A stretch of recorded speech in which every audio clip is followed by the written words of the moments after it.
Okay, welcome back. I'm going straight to you, Dr. Prasenjit Biswas. I could not complete my question. I lost the line to you. Dr. Prasenjit Biswas, we are saying that, unlike 2016 when Sarbananda Sonowal was projected as leader by the BJP, this time, the BJP has not projected a leader. The two top leaders of the BJP, Prime Minister Modi and Home Minister Amit Shah, in every rally after rally, they were taking two names. They were addressing two names jointly, Sarbananda Sonowal and Dr. Himanta Biswa Sharma. And of course, it was Dr. Himanta Biswa Sharma who was the most visible face of this election, taking every nook and corner of the state by storm, all heartlands, Bengali heartland of Barak Valley, Bodo heartland, as well as the Brahmaputra Valley heartland. Now, the question of leadership, do you think Dr. Himanta Biswa Sharma will be a natural choice for leader? What is your opinion? What is your assessment? Yeah, I mean, certainly, I mean, given by the mood of the public, it is Dr. Sharma's campaign that has generated the most elaborate, most thundering response. I have seen it personally.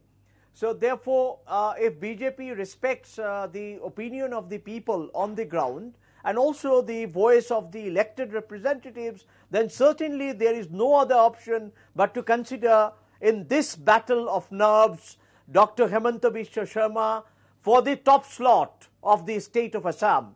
And his work during the COVID crisis, his unstoppable enthusiasm to deliver services at the doorsteps and especially to help the distressed and the marginalized, was one thing which was in yeoman stewardship that he had shown and projected before the people of Assam. Given this kind of a tremendous initiative, which is somewhat a record in the political circles, Dr. Himanta Biswa Sharma occupies a special place of respect, of acceptance in the minds of the people. Given that, naturally he should be the choice for the chief minister. Okay, I'm telling my panelists belonging to other parties, I'm coming back to this exit poll debate, but since we are discussing, if in case, Dr. Rajiv Hendik, the question is, all the projections, okay, I saw him on the frame, I thought Rajiv Hendik was there. Okay, Professor Jaideep Biswas, the question is, Jaideep Biswas, the question is, all the projections have given some kind of an advantage, some a clear advantage, some an advantage to the BJP. Now, assuming that the exit polls are correct and the BJP wins, the question of leadership comes. You have heard Dr. Prasenjit Biswas, a very veteran commentator. He says that he was the most public face of the election campaign of the BJP was Dr. Himanta Biswa Sharma. And if the people's response towards Himanta Biswa Sharma is respected by the party leadership, then the choice should fall on him. That is the view. That is not my view. That is the view of Dr. Prasenjit Biswas. What do you say? How do you look at this leadership issue in the BJP? Well, I think BJP definitely will have to take a tough call on this leadership issue because this time around, as you correctly pointed out, the leadership question was left open. Actually, when the BJP went to the poll. Now, Chief Minister's position cannot be a sinecure position. Obviously, someone has to be there who has got that respectability, who has got that connect with the people, and of course, who has got that visibility. Now, there is no denying the fact that Dr. Himanta Biswa Sharma definitely does have those qualities, and undoubtedly, he is actually the manager. If I can put it in a corporate parlance, then he's the manager of this alliance, he's the manager of the crisis. So if the numbers go awry for the BJP, you said that BJP is somewhat in an advantageous position. I would say Himanta Biswa Sharma will become all the more important if the numbers don't really go that favorably for the BJP in the evening of 2nd of May. Because he has got that ability to stitch together a very difficult alliance partners also and can allow the government to go. So I'm sure the top leadership in the BJP will have a real tough time in hammering out a solution to this vexed issue that who to really make the chief minister eventually, if at all, on the 2nd of May, right, the BJP gets the number to form the government. All right, I am coming to you, Mr. Champak Kalita. Champak Kalita जी, आपका एक उम्मीदवार करीमुद्दीन बरभुइया जो सुनाई की AIUDF की उम्मीदवार है, उन्होंने एक टेलीविजन में, एक पब्लिक डोमेन में उन्होंने एक स्टेटमेंट दिया था हाल ही में। उन्होंने कहा था कि असम को एक ऐसा मुख्यमंत्री चाहिए जो 24/7 जनता के लिए काम कर रहा हो। इससे क्या मतलब निकालना चाहिए? देखिए, मैं दो चीजें कहना चाहता हूं। जो एग्जिट पोल वाली बात है, तो किसी ने मुझे कहा था कि काउंटिंग वाला दिन में पॉलिटिकल पार्टी से धरा पेशा में रहता है एग्जिट पोल एजेंसी। ये पहली बात। दूसरी बात, अगर आसाम में बीजेपी गवर्नमेंट अनफॉर्चुनेटली रिपीट होता है तो उसका क्रेडिट जरूर हिमंत बिश्व को जाएगा, लेकिन हिमंत बिश्व सीएम का काउंटिंग में इसीलिए उनका कंसिडरेशन में नहीं आएगा। कोविड को, कोरोना को लेके उनका तो गैर जिम्मेदाराना रवैया है। इस रवैये के लिए, इतना गुरुत्वपूर्ण पोस्ट के लिए हिमंत बिश्व का नाम कंसिडर कभी बीजेपी नहीं करेगी। that is I am not concerned. You are not the right person. You know, Champak Kalita, आप बात को नहीं घुमाएं, आप बात को नहीं घुमाएंगे, आप बात को नहीं घुमाएंगे। आप मेरा सवाल का जवाब दीजिए। आप मेरा सवाल था, सुनिए, मेरा सवाल था, सुनिए, मेरा सवाल ये है, मेरा सवाल अलग था। You are trying to divert the question. Obviously मैं कोई आश्चर्य होने का बात नहीं है, आप डाइवर्ट करने का, आप स्पोक्समैन हैं, डाइवर्ट जरूर करेंगे। लेकिन मेरा प्रश्न दोबारा मैं आपका करता हूं। आपका दल का एक पार्टी का उम्मीदवार, सुनाई कंस्टिट्यूएंसी का उम्मीदवार करीमुद्दीन बरभुइया साहब ने, आपने उनका कहना है, सुनिए, सुन लीजिए, उनका कहना है असम को एक ऐसा मुख्यमंत्री चाहिए जो 24/7 लोगों के लिए काम करे, जो लोगों के लिए 24/7 अवेलेबल हो। मेरा प्रश्न सिंपल सा है, इससे क्या मतलब निकालना चाहिए? सीधा सीधा उत्तर दीजिए। जो आदमी 24/7 काम नहीं करेगा तो सीएम कैसे बनेगा? तो करीमुद्दीन बरभुइया का बोलना बहुत जो अच्छा बात बोला उसने कि आसाम को ऐसा एक सीएम चाहिए जो जिम्मेदार हो और 24/7 काम करे, लेकिन गैर जिम्मेदार ना हो। मैं कह रहा हूं कि हिमंत बिश्व शर्मा का नाम इसलिए कंसिडर में नहीं आएगा, उसने बहुत गैर जिम्मेदार रवैया दिखाया है। और हिमंत बिश्व शर्मा आपको लगता है, चंपक, आपको, मुझे ऐसा लग रहा है कि आप बीजेपी का हाईकमान के साथ आपका डायरेक्ट कनेक्शन है, आप बहुत घनिष्ठ संपर्क है आपका। मुझे लग रहा है कि आपका सब कुछ पता है, आपको सब कुछ पता है, आपको, मुझे लग रहा है कि आप बीजेपी के साथ में ऑलरेडी टच में है। Are you in touch with the BJP? हमें इतना मालूम है कि बीजेपी, अमित शाह प्रधानमंत्री नहीं चाहेगा कि आसाम में कोरोना में लोग मरे और कोरोना को लेके कोई गैर जिम्मेदार वर्ताव करे, उनको सीएम बना दे। इसीलिए हिमंत बिश्व शर्मा, मुझे पता नहीं है, मुझे समझ में नहीं आ रहा है, मुझे समझ में नहीं आ रहा है, आपका मजबूरी है जो आप कह रहे हैं। Let me turn to you, doctor Rajdeep Roy.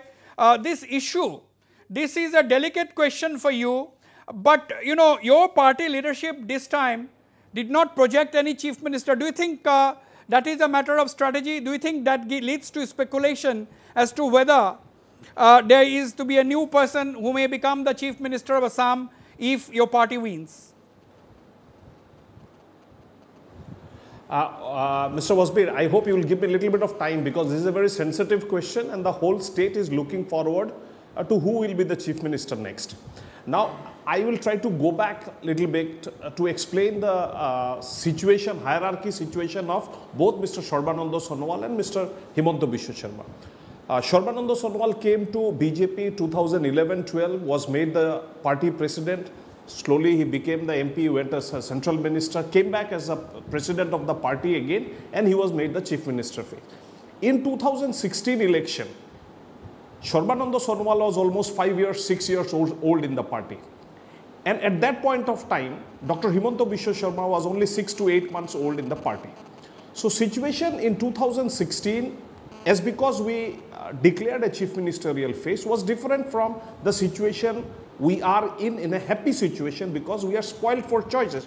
We have two very able leaders who can become the chief minister and not just lead the state of Assam, but lead the entire Northeast.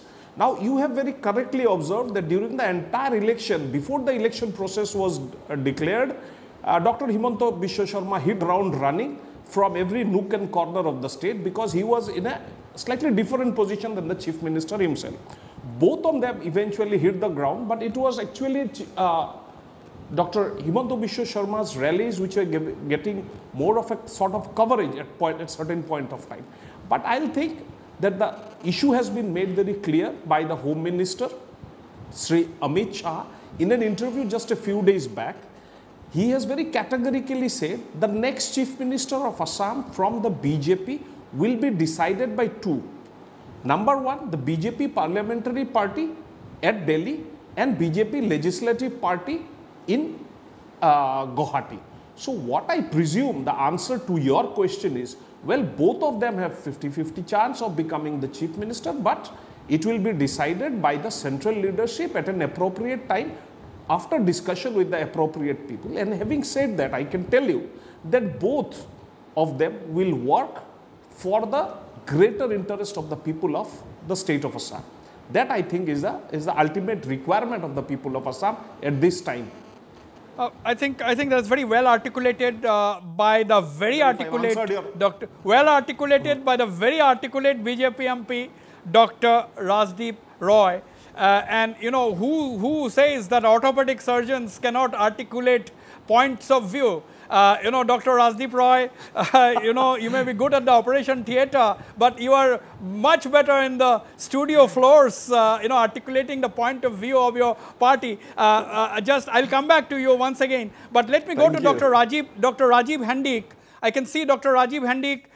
You know, Rajiv Hendik, first I'll go back to the exit polls, because we are discussing if the BJP wins, who is going to become, likely to become the chief minister, but I'll not start with you on this.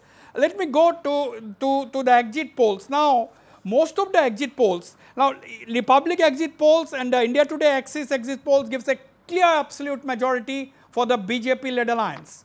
Now, the others, if you look at the lower margins, it looks like they have given an edge to the BJP, but the Congress is not far behind, the other exit polls. Now, if you look into the poll of polls, it gives poll of polls, which is the average of all the polls taken together. You know it very well. You are closely associated with the election exit poll business. Now, my question to you, Dr. Rajiv Hendik, 72 for NDA and 53 for Congress in the poll of polls. Now, how do you react? Is it your expected assessment? Over the years, actually, Wasbi, these exit polls have actually developed. There are statistical tools which are being used now. They are, you know, they have been tried and tested. And so you will find that they are showing, they are becoming more and more accurate actually day by day. And going by what we have said, in the last 2016 election, Chanakya and India TV Axis, they came, you know, closest to it. And this time also, I think, the projections which are being made, I think the results, most likely they will go that way only. So what I'm trying to say is that exit polls should not be brushed aside. At one point of time, of course, it should be, you know, 2014 Lok Sabha election, 2004 Lok Sabha election, or UP 2017, Bihar 2015, Delhi 2015. These were somewhat off the mark, but then what has to be remembered is that the trend that they projected, it went mostly that way. And in case of Assam, it was only in 2011 that actually the exit polls went awry, when most of the surveys said that, you know, there is one assembly, whereas Indian National Congress, it won very comfortably, winning around 78 seats. And in the last 2016, as I have said, most of the exit polls, they have projected that the BJP combined will be winning, and they won. And of them, India Today and Chanakya, they were almost to the point, because both of them say that Indian National Congress will be winning 27 seats, whereas Indian National Congress ended up winning 26 seats. Right. So, Right. So what I mean to say is that it should not be brushed aside as if there is no science behind. Lot of political leaders who are not on the positive side of the projections, they try to dismiss the exit polls. Of course, Mr. Netraranjan Chaudhary of the Congress, Mr. Netraranjan Chaudhary of the Congress, he has not brushed aside the exit polls. He has only said that he would like to wait for May 2. Now Mr. Netraranjan Chaudhary, let me tell some of these exit polls have projected favorite chief ministers. Now India Today Axis exit poll says that Himanta Biswa Sharma is the front runner, #1 position as the most popular face for the chief minister. This is the exit poll results, followed by Sarbananda Sonowal, and some say that as far as the Congress is concerned, it is between Gaurav Gogoi, Ripun Bora. These are the two names which are in circulation. Now, I am not asking you to comment on the BJP part. At least, what will be who do you think will be the chief ministerial face in case your party comes to surprise everybody and go to win the 2021 election in a comfortable manner?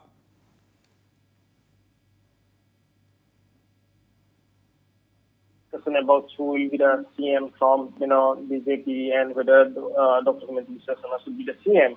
Honestly, I don't want to comment on that because that is their internal matter, and I really respect their own policies. I think they will have their own decision-making body to decide their affair, but concern is that it should not open a Pandora's box. Coming to Congress things, we are saying since the beginning that look, the CM candidate will be decided by the electoral body, and of course there will be representatives from the High Command, and it will be on discussion with all the representatives only. So this will be like a fair discussion, and then the leader will be, the CM candidate will be decided. So this has been clarified many a times. So this is what our stand is. Now coming to this exit poll, we understand that this is, done on a with well thought, but then see, the why this happens actually, it's not about, it's going in favor of BJP or in favor of Congress.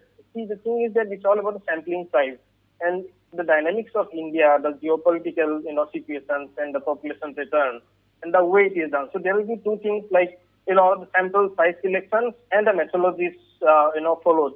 And this is why many times in India particularly, we are seeing that this whole exit poll predictions goes the other way. Right. So that's why I'm saying since beginning that, right. Let's wait for the 2nd May. And coming to the other aspects that look, more than who will be the CM, our main concern at present, I'm sure even we'll also have the similar thought. The main danger that we're facing is the pandemic. So that's actually the first thought on all of us. So, whosoever is from the government, that should be the top priority rather than But now the point is, Netraranjan Chaudhary, who will be the chief minister is extremely important, and it is very much linked to the pandemic because we need a chief minister who is aggressive, who is visionary, who knows how to deal with the issues and who will be able to, work for the interest of the people of Assam. That is what is of most paramount importance. This is absolutely linked. Swapnalin Barua, on what basis, do you think, the projections have, you are saying that this was on expected lines, you expected this projection which has been made by the exit polls, 75 to 80 seats or 75 to 85 seats or even 70 to 80 seats. Now, what were some of the bases on which you thought you were going to get this? What are the 3 points that you think had gone in your favor? I think one is the vote for continuity. Secondly is that the image of the government as being non-corrupt, sincerely trying to do, and especially I think in the forefront while dealing with the corona, as you had just mentioned a little while ago, was the role executed by the health minister and his team in organizing and combating a situation which was so alarming and was possibly not, would have ended in total chaos had it not been the command and the control which the health minister had taken and marshaled all the resources within the shortest possible time. I think that has created a tremendous amount of course, and also the fairness in which the Arunodaya schemes were distributed and the general spread of the schemes which had not discriminated in between anybody. The deserving people got whatever was given by the government. All these have contributed towards the positive image of the government as someone who can govern and who needs to be given an opportunity. Right. And on the flip side of it, it was as I said, is that you don't vote for a ideology alone. You vote also for a government, and merely electing some MLAs to represent a particular stream of thought in the parliament or the assembly would not suffice the purpose of governance. So that I feel that the man in the street has understood that situation, and he feels that he should not waste his vote. Right. And should contribute even one single vote should be put to the governance. Right. I'll go for a break, but before that, very quickly, Dr. Prasenjit Biswas. Dr. Prasenjit Biswas, when 82% of Assam's electorate had turned up to vote this time, 82% of the 2.32 crore voters have come up and voted, exercised their franchise. Now, what must have been going on in that? My question is simple. Do you think had the Congress and AIUDF not aligned, had the Congress and AIUDF not come together and fight the elections as the Mahajot, do you think it would have been a cakewalk for the BJP this time? Yes, certainly so. And even now, the vote combination and the community combination, which is important in Assam, tilts slightly in favor of the Mahajot, because BJP could not combine a variety of blocks, and with the existing blocks who vote for BJP, there was some kind of a shift of vote. So we had a lot of swinging or shifting voters this time, more than 2016 elections. Now, how and which way the swinging voters will swing would be dependent on the local context, and also their experience of governance, and also their way of looking at certain issues like CA or even NRC or certain other issues which were really very, very sensitive. So therefore, the way the mood has swung this time in Assam, that has remained slightly unpredictable, and if the calculation is based on the usual block voting for a certain political party and a political ideology, that kind of calculation is going to be wrong. The calculation should be more in terms of the demand, the aspiration of the people, the expectation of the people, and who can meet this expectation. To some extent, the anti-incumbency that the ruling government had, that anti-incumbency could have been neutralized by taking into account local demands, and in many cases local demands are hardly delivered, especially in Lower Assam and in Central Assam. So in Upper Assam, there could be one kind of voting, in Central Assam another, in Lower Assam another, and that will tell you why there is a certain kind of a mystery about Assam's election this time. Right.